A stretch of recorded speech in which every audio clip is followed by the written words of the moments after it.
Welcome in for week 2 of Cole's Buckeye Corner. I'm Cole McDaniel, your host, and this show once again sponsored by Hinckley Roofing. If you have any roofing needs, make sure you reach out to the best at Hinckley Roofing. Well, this week 2 is almost a little bit of excited about this show and a little bit hesitant with this show in the sense of I have a lot to say, right? A lot that I was not happy with the Buckeyes game this past weekend. A lot that I'd like to see them work on and correct going into week 2. Plenty of things to touch on the next 10 minutes. Make sure you stay tuned with me here on Cole's Buckeye Corner. And if you haven't hit subscribe on this YouTube channel, make sure you do so following this show. Well, a lot of frustrations with that game at Indiana. Not the easiest start to the season. Indiana is not a perennial power in the Big Ten, but it is still going up against a conference opponent on the road, week 1. Not really a tough environment or atmosphere, but it was hot down there on the field. Very hot, over 100 degrees it was reading down there on the turf in Indiana. Defensive front 7 looked good for the Hoosiers. There were some good aspects with the Buckeyes going up against Indiana because it gave them a little bit of a test, a little bit of a scare, despite not really being threatened to actually truly lose that game against a team that had their own issues moving the football. But the tackles, both the offensive tackles did not play great. Josh Fryer didn't have a ton of mistakes, but Josh Fryer is not what DeJuan Jones was on the right side. More of a run blocker.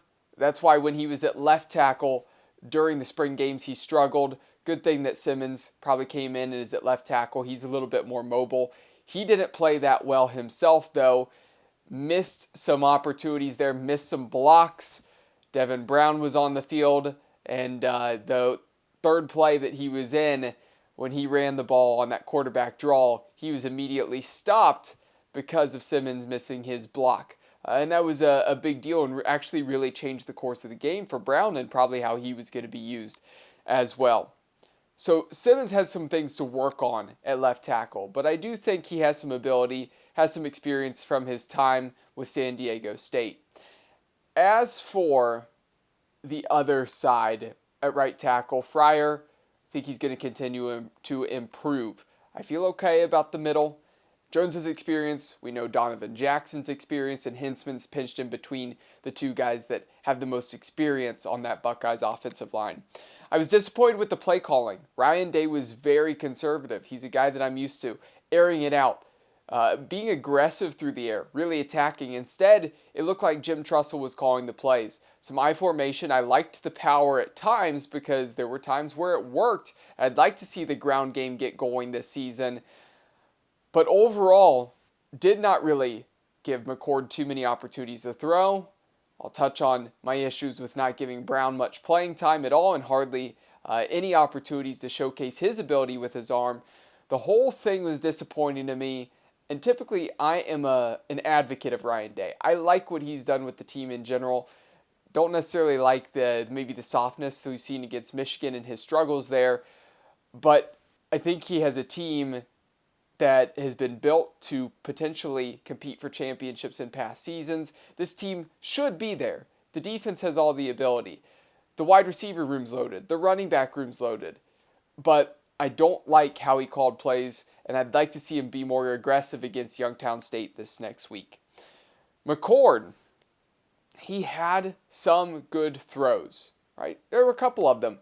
The one where Marvin Harrison was forced out, he didn't fight to get back into play, and then there was the illegal touching call. That was a dime. That was the best throw on the day for McCord. It would have resulted in a touchdown if it weren't for the illegal touching, but it did not.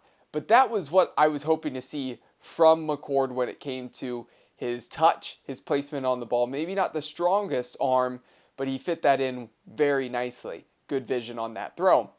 Everybody was raving about the throw over the middle, up the seam to Cade Stover.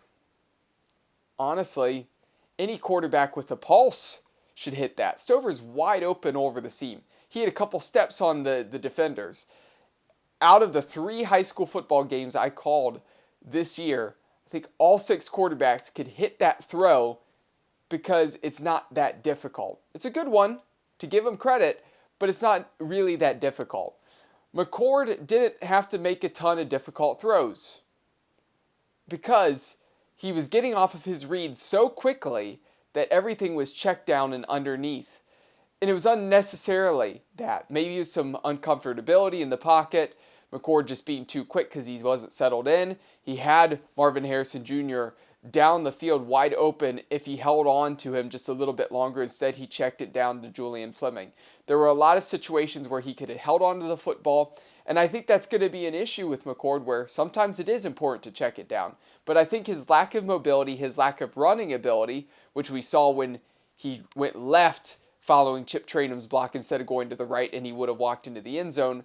But because of his lack of mobility, he's going to try to release that ball a little bit too quickly this year, and he's probably going to miss some of the throws that C.J. Stroud would have held onto the ball a little bit longer, stood there in the pocket, and known that he was potentially going to take a hit, but he was still launching it down the field. We're not going to see some of that with him.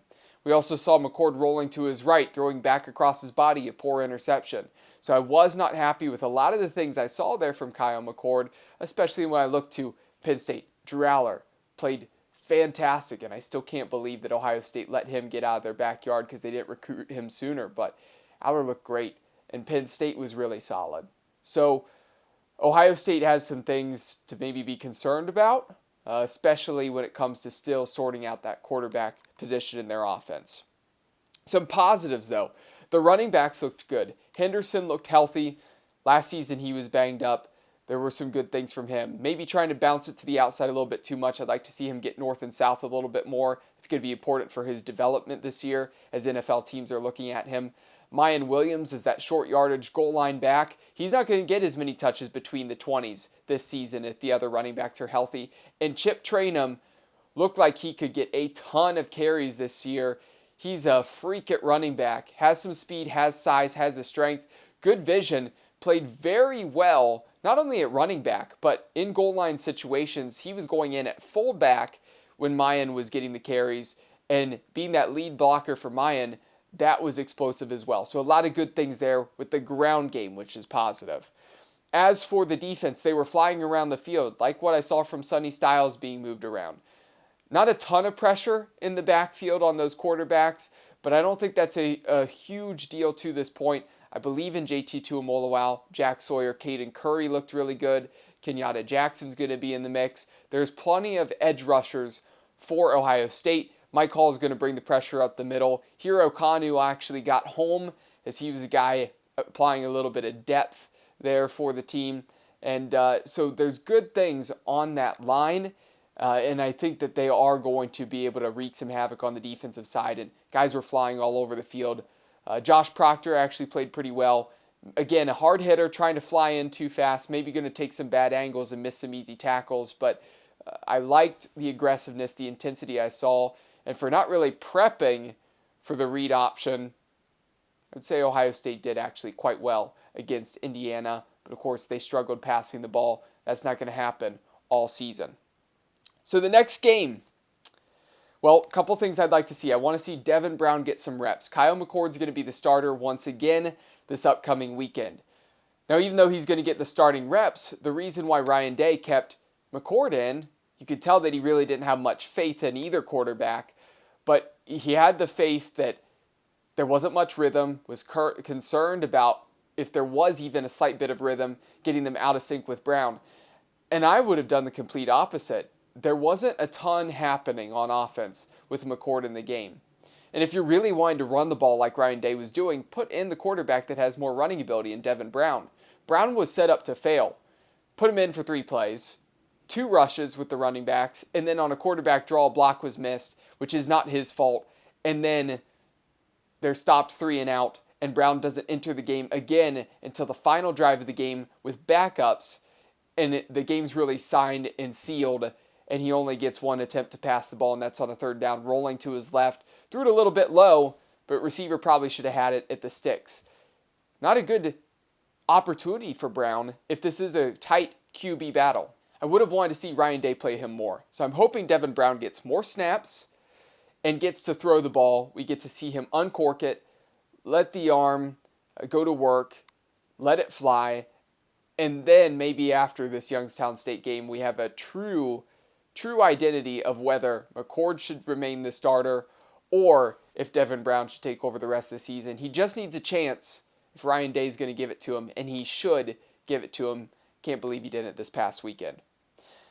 As for the defense, the one thing I do want to see is CJ Hicks. Didn't see much of him. Thought we were going to see him at the Jack. He was a guy out there on special teams that I really expected to see him more on the defensive side. Instead, a lot of times the 3 safety set, Styles kind of playing a tweener position, but Hicks not present on the defensive side of the football. I would like to see Hicks get some time. He's a guy who should get some reps. He's a very athletic player, an excellent recruit 2 years ago, and once Eichenberg and Steel Chambers are gone, you would expect CJ Hicks is going to be primed for a role to be starting in the future, but he needs to get reps and be part of this defense this year because he's a guy, like Styles, is a freak athlete. I think he can make a difference moving sideline to sideline on the field.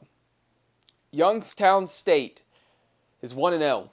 They beat Valparaiso 52-10, dominating fashion.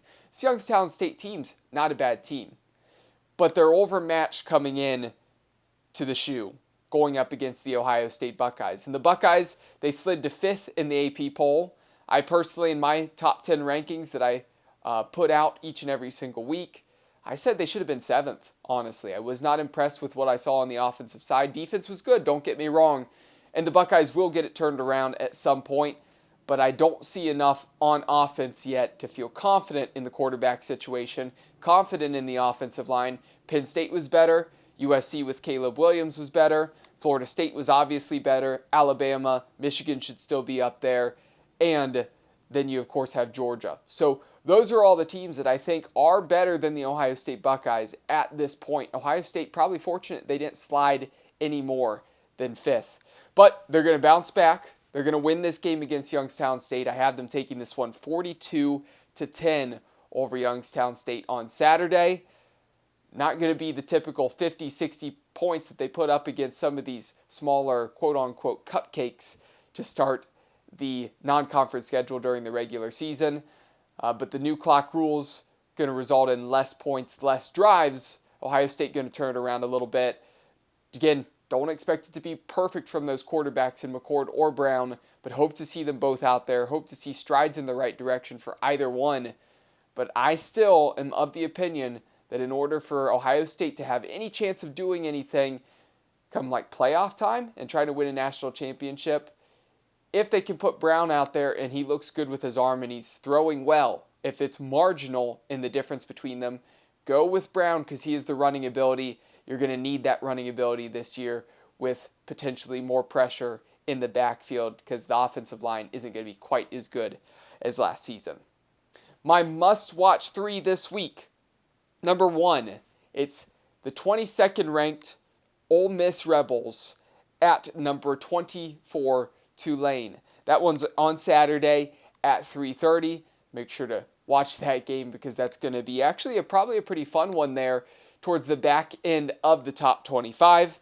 My second must-watch game is a nightcap Saturday at 7 o'clock. It's number 11 Texas at number 4 Alabama, and Texas made it tough last year against Alabama. Quinn Ewers went out injured. Of course, they had Bijan Robinson last year, but they had a backup quarterback come into the game, and Texas still nearly beat Alabama. Alabama skate by the skin of their teeth early in the season. Now on the road, it's going to be tough for Texas. I still think Texas might play Alabama tough.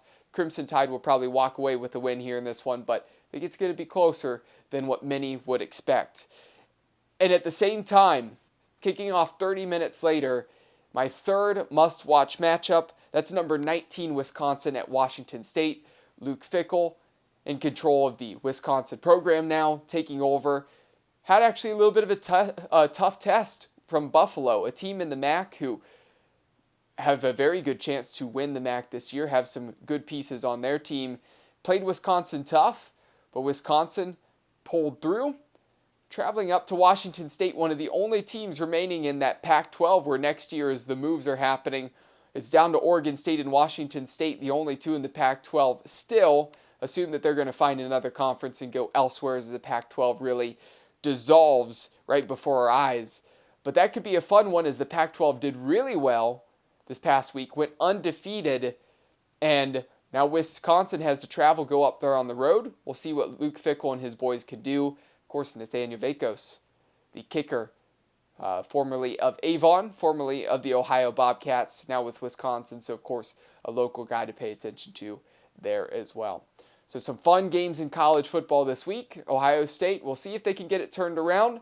But that's going to do it for me here in week 2 of Cole's Buckeye Corner. Make sure to stay tuned for next week, week 3 coming up. Before we can believe it, we're going to blink in this weekend of high school football, college football, and NFL football starting is going to be gone. And I'll be right back with you here on the YouTube channel for week 3. Enjoy your evening.